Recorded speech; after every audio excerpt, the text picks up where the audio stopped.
Julien, tu es tombé sur une vidéo d'une agression soi-disant islamophobe qui est extrêmement choquante et qui t'a intrigué. Bah écoute, je te propose qu'on regarde cette vidéo et qu'on voit comment tout le monde l'interprète.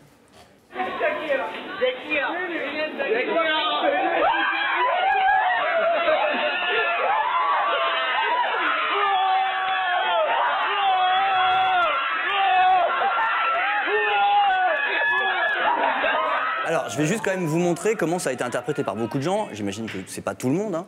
Mais il y a quand même des sites donc, musulmans qui s'adressent à la communauté musulmane qui ont commencé à dénoncer un acte islamophobe. C'est-à-dire en disant, il l'agresse parce qu'elle est voilée. Et c'est comme ça que ça a circulé sur Twitter. Ouais. Et ce qui est dommage, encore une fois, c'est que ça crée une haine incroyable. Il y avait un déversement de commentaires haineux sur le fait qu'on s'attaquait à une femme voilée. Sauf que la vraie histoire, c'est pas tout à fait ça. Parce qu'on a retrouvé la personne qui a filmé cette vidéo. Ouais. Les jeunes se sont fait tellement attaquer sur YouTube qu'ils ont fini par poster une vidéo qu'on a retrouvée où ils expliquent leur démarche. Et en fait, la vérité, c'est quoi? C'est qu'elle a été prise au Maroc, à Casablanca, après une fête religieuse musulmane.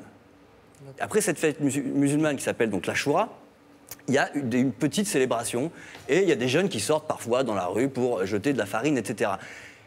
Ils n'attaquaient pas cette jeune femme parce qu'elle était voilée, ils l'attaquaient pour s'amuser. Alors honnêtement, quand on voit la jeune femme, moi je trouve pas ça drôle. Elle rigole pas, moi je trouve que c'est violent, c'est une agression, mais c'est des petits cons, c'est pas une attaque islamophobe. Voilà. Moi je veux juste qu'on dise la vérité. Après tu m'as entendu, j'ai tapé aussi sur l'extrême droite qui fait le même genre de choses, mais il faut savoir que il y a des gens qui s'adressent à la communauté musulmane et qui jettent de l'huile sur le feu. Julien, deuxième intox, on reste dans la religion, dans la guerre de religion.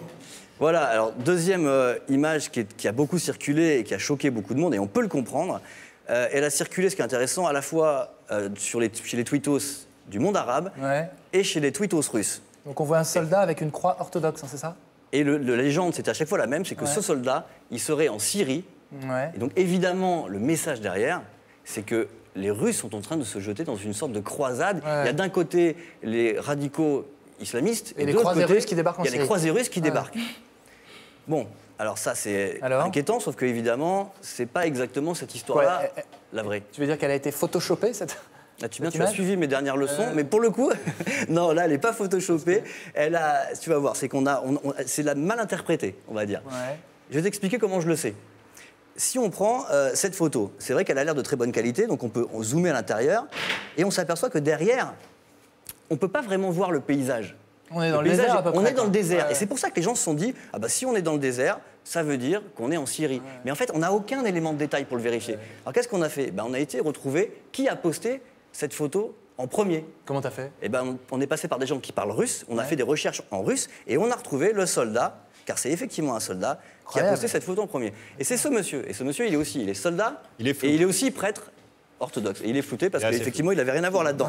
Et si tu regardes cette photo, comment je sais que cette photo montre qu'elle n'a pas pu être prise en Syrie, et elle est dans la même série de photos, si vous voulez. Elles étaient côte à côte. Et sur cette photo, si on regarde en bas, on s'aperçoit qu'il y a la province russe dans laquelle elle a été tournée, ces images. On est à Karabalinsky, quoi, tout près, c'est ça? Exactement. Donc, je vais te montrer où c'est. Ça s'appelle l'Astrakhan. Effectivement, l'Astrakhan, c'est une province russe où il y a des manœuvres militaires assez régulièrement. C'est au sud, donc on voit on se rapproche de la Syrie, mais on reste à des milliers de kilomètres de la Syrie. Tu l'as compris, ce soldat, il n'est jamais allé en Syrie. On a pris sa photo sur Twitter, on l'a balancée. Il est morale de l'histoire. Voilà, morale de l'histoire, ne croyez pas tout ce qu'on vous raconte sur les réseaux sociaux, vérifiez vous-même et surtout vérifiez avant de retweeter. Merci Juju, c'est fait, c'est checké, bravo. Merci beaucoup.